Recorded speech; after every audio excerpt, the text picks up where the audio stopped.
পাহাড়ি ফলের ঘ্রাণ, বৈচিত্র্যময় প্রাণ, এই স্লোগানকে সামনে রেখে শুরু হয়েছে পাহাড়ি ফল মেলা ২০২৫।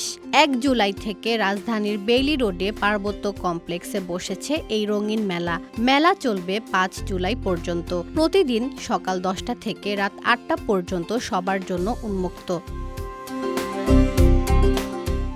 মেলাটি উদ্বোধন করেছেন পার্বত্য চট্টগ্রাম বিষয়ক উপদেষ্টা সুপ্রদীপ চাকমা।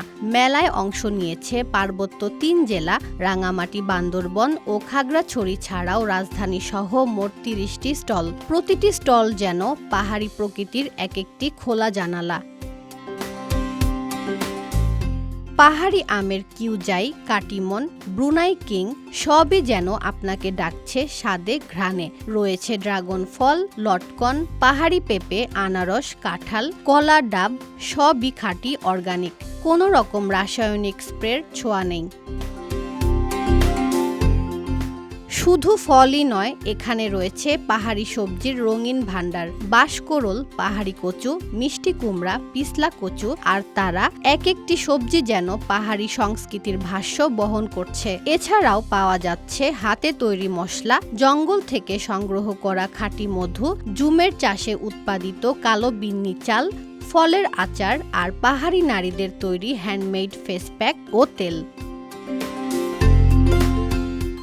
মেলার প্রতিটি কোণায় আছে চমক। পাহাড়ি কলার পিঠা, সিদ্ধ ভুট্টা আর তাজা ফলের মিক্সড প্লেট। মুখে দিলেই বোঝা যায় পাহাড়ের সৌন্দর্য শুধু চোখেই নয়, স্বাদেও মিশে আছে। এই মেলায় সবচেয়ে বড় সম্পদ পাহাড়ের নারী কৃষকেরা, যারা নিজেদের হাতে চাষ করছেন এই অর্গানিক ফল। এই মেলা শুধু কেনাবেচার জায়গা নয়, বরং পাহাড়ের জীবনধারা, খাদ্য সংস্কৃতি ও নারীদের সক্ষমতার এক মহামঞ্চ। এই মেলা শুধু ফলের নয়, এটি একটি জীবন্ত উৎসব, একতা আর ঐতিহ্যের মিলন মেলা। শেখ সাদিয়া, ঢাকা এক্সপ্রেস।